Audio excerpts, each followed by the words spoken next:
Our political machine in the United States is a constitutional republic, and if it operates as intended, it should reflect the people's will and provide freedom and liberty for all. This isn't happening.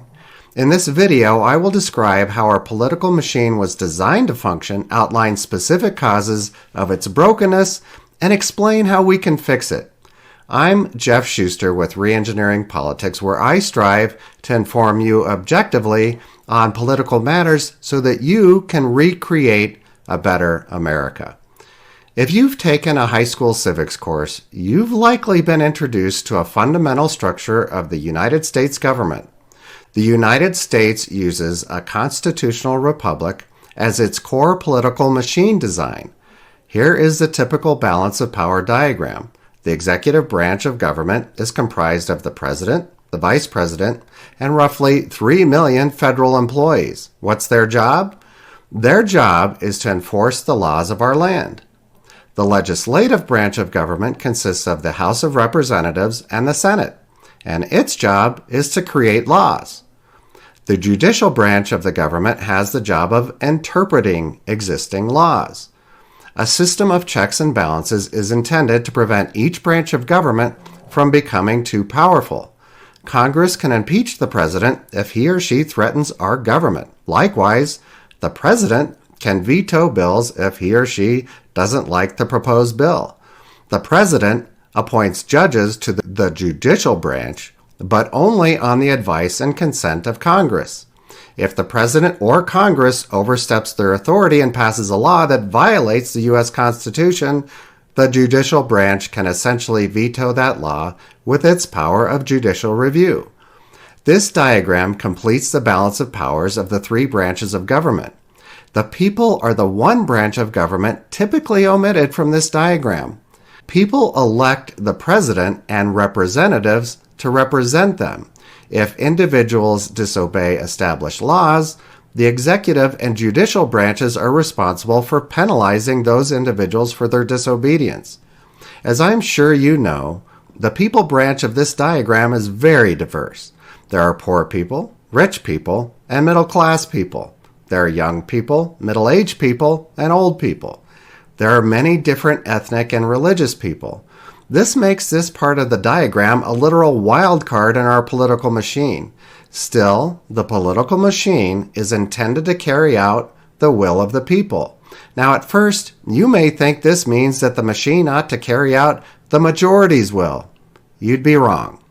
In a constitutional republic, the Constitution protects individual liberty.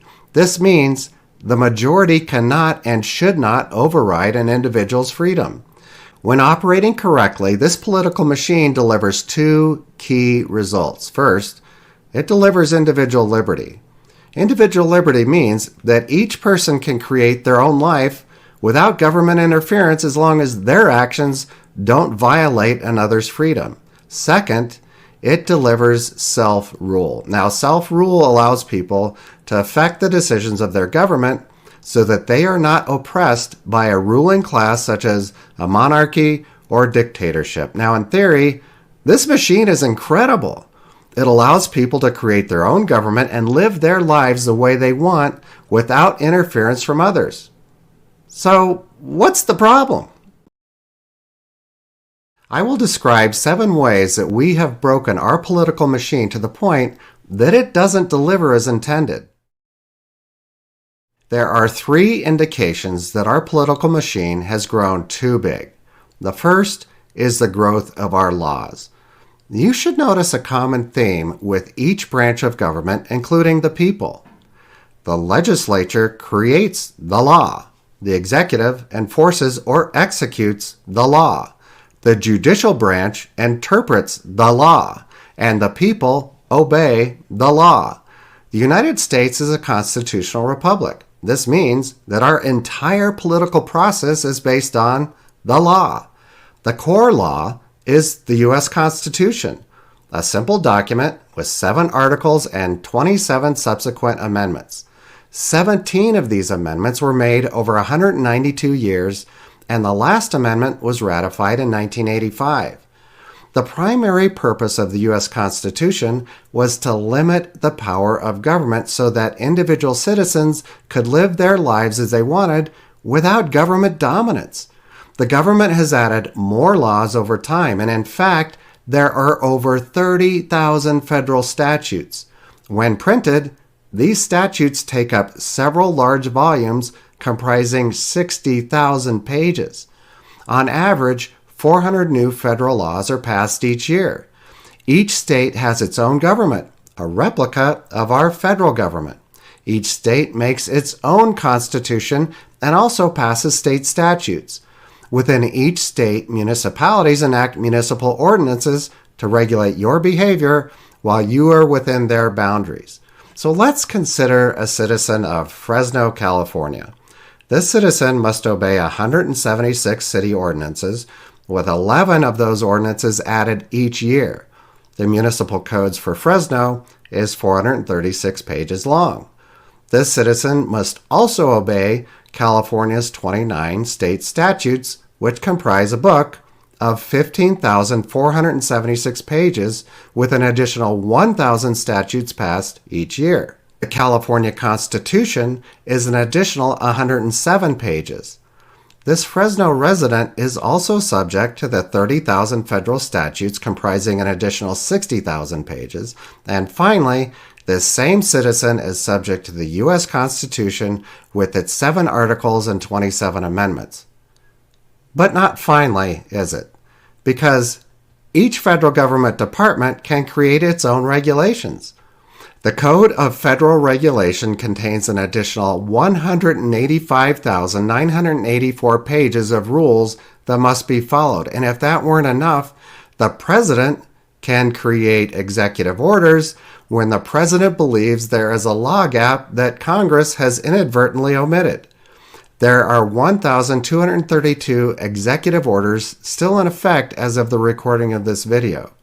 So when it comes to our political machine doing or not doing its job, it's easy to point to the overwhelming quantity of these laws and believe our liberty is being robbed. In other words, we're creating excessive government control that may be more oppressive than any monarchy or dictatorship. Federal, state, and local governments employ 24 million people. This is roughly 16% of the entire United States workforce. The federal government employs 2.87 million people. The population of federal elected officials is 435 representatives, 100 senators, and 2 in the executive branch of our government. These 537 elective representatives are hardly a match for 2.87 million federal employees. This political machine has grown so large that it can't operate without fuel. Now, the fuel for the political machine is money. Lots of money. In the early 20th century, government spending was 5% of our gross domestic product. In the early part of the 21st century, this spending has grown to 20% of our gross domestic product. This means that the political machine has grown more influential and money hungry. Weary taxpayers have lobbied for low tax rates to protect their hard-earned wealth. Nevertheless, the government continues to grow. Now, with increased spending and low tax revenues, the political machine is now burdened with debt that it can't repay. Businesses would be foolish to ignore such a considerable influence. This means that businesses lobby the government for special favors. Maybe they need a law to prevent their competition from succeeding. Perhaps they want a government contract with extra profit. Maybe they want the government to ignore the environment for their benefit. Whatever businesses want, they will find a way to override the will of the people with campaign donations to politicians who value power and wealth over carrying out the will of their constituency. The judicial branch of government plays a boring role in our political machine that requires a high degree of discipline. It's boring because a good judicial branch is a referee in the game of government. Now, few young kids dream about becoming referees when they grow up. And like referees in a hotly contested call, if you're a judge in a politically polarized government, you'll be hated no matter what decision you make. Discipline is necessary because judges are people. They have opinions just like the rest of us. And yet, in a constitutional republic built on the rule of law, their job is to follow the written law even if they have a different opinion. Unfortunately, our judicial branch is politically biased. They interpret laws differently for different crimes and different criminals based on their political ideology. Legislatures have tried to combat this activism by creating mandatory sentences for certain types of crime. This brokenness has been apparent in the 2024 presidential election, with multiple cases that move from liberal court to conservative court, where decisions are reversed until the defendant gets the ruling that they want. We have political parties that control our government machine. Now, while political parties were not part of the U.S. Constitution, they are a natural human progression in all democratic systems. These political parties both help and hurt our constitutional republic. Two strong political parties help create healthy conflict and debate about important topics. In this way, we avoid monolithic and poorly thought out decisions. If we avoid political polarization and lopsided political party rule, we tend to have a balanced government with reasonable checks and balances. Now, if Republicans dominate the legislative, executive, and judicial branches of government, they can create a single-party system, much like the Communist Party in China. And you may be happy about this if you're a Republican. However, once Republicans control all government, there's no reason for them to differentiate themselves from Democrats. They now have sole control and can ensure that they maintain power for the foreseeable future. And this would be no different if Democrats were the dominant political party. Today, we have a different problem. Our current government is evenly divided but highly polarized. The executive branch can easily overpower the other two branches in this polarized environment. The executive branch can veto any legislation that the divided Congress manages to pass. It can issue executive orders that will go unchallenged by the same divided Congress. And it can thwart judicial review if the Supreme Court can't gain a majority vote to stop unconstitutional actions. Political campaigns have become wedges that divide us. Politicians eager to win turn their political parties into war machines. The news media and politically charged people are heavily influenced by political rhetoric. We can't discuss politics without fighting with family, friends, or neighbors, which turns political rivals into intranational enemies. States have divided themselves into blue and red states. Factions of people have tied their identity to liberal or conservative ideologies. Political affiliation has become a reason for citizens to live in one state rather than another, and it's gotten so bad that large states threaten to withdraw from the United States when their ideals differ from those of the executive branch.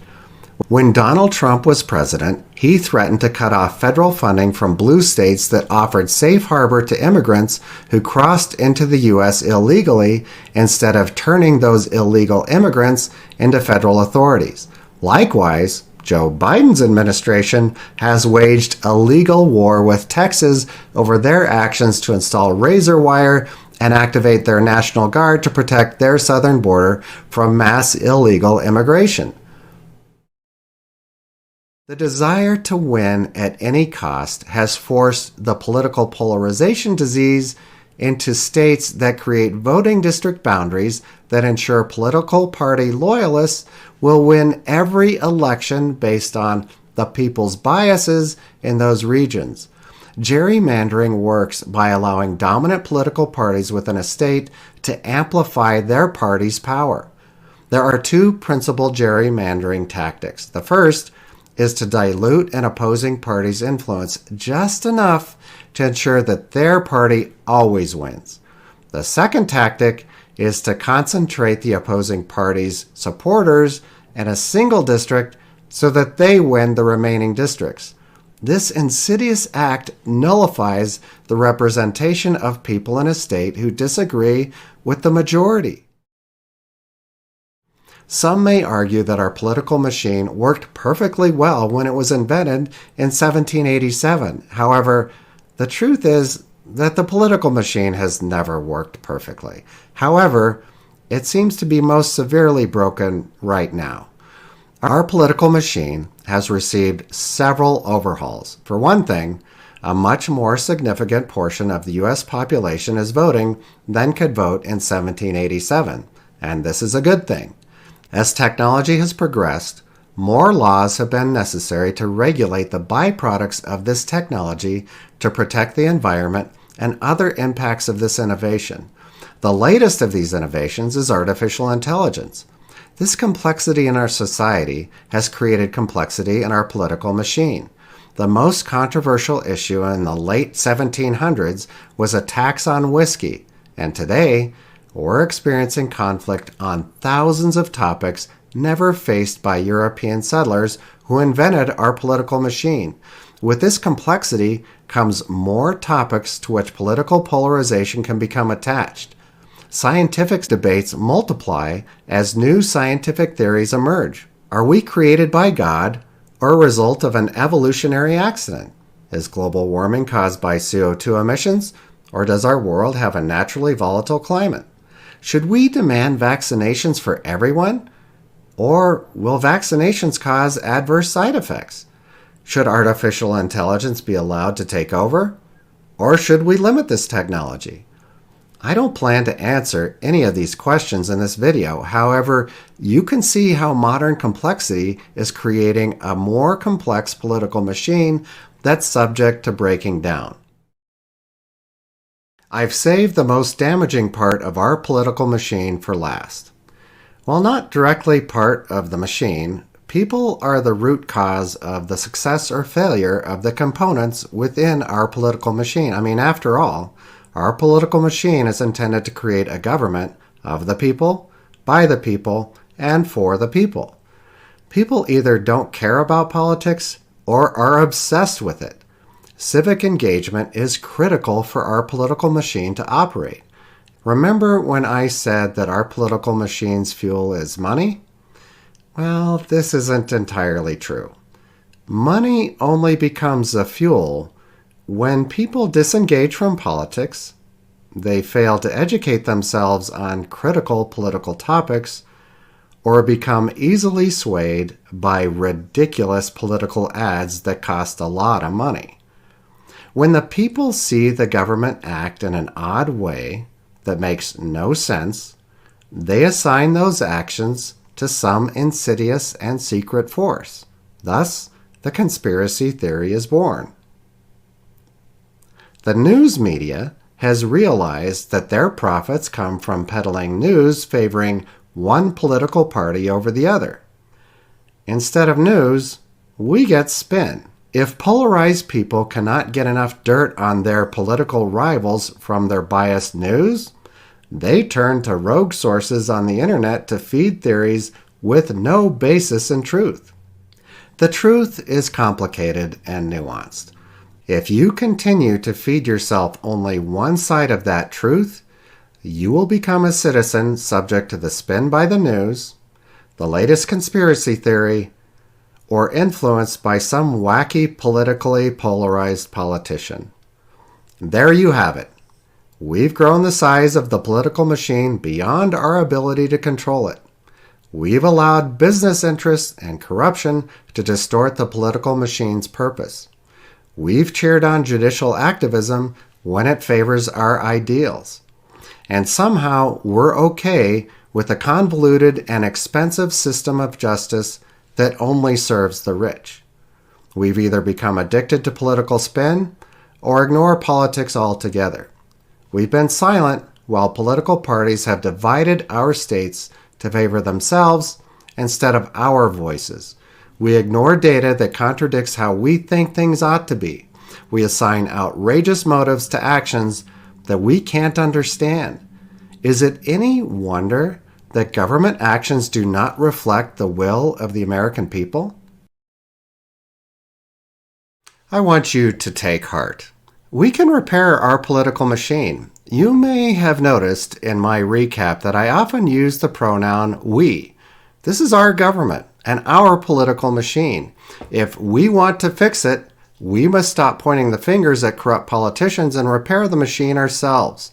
The idea of reengineering politics involves tweaking our political machine to recover lost individual liberty while adapting to our modern age.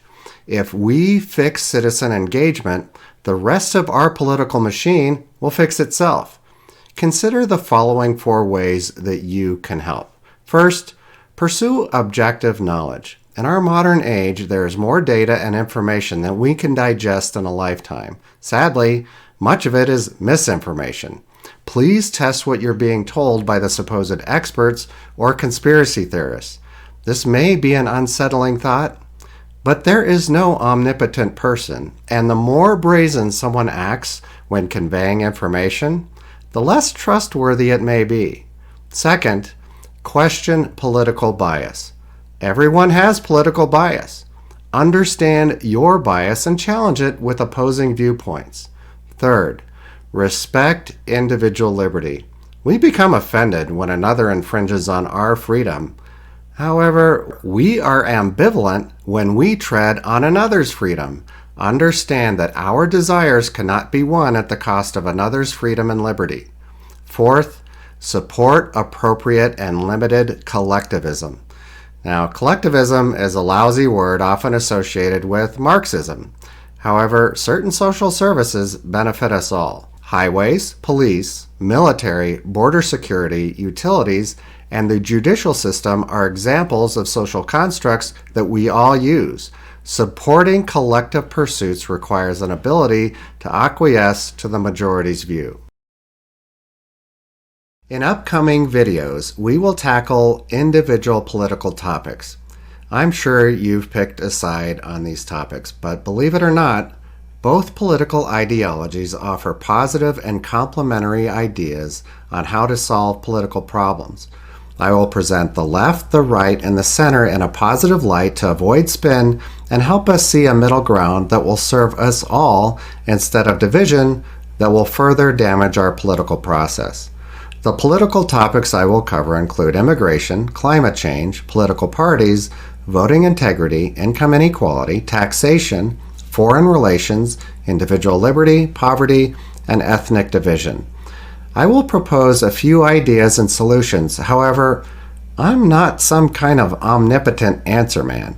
I hope to plant some seeds of knowledge and unity in hopes that they will grow into solutions that work for all Americans. Together, we can repair and upgrade our political machine to create a better America. If you'd prefer not to wait for my videos, read my book, Engineering Unity, A Path to Resolving Political Polarization in the United States. I've left a link to the Amazon listing in the description below. And I would love it if you like this video and subscribe to the Reengineering Politics YouTube channel. Thanks for watching, and I hope you return next week when I will cover the topic of immigration.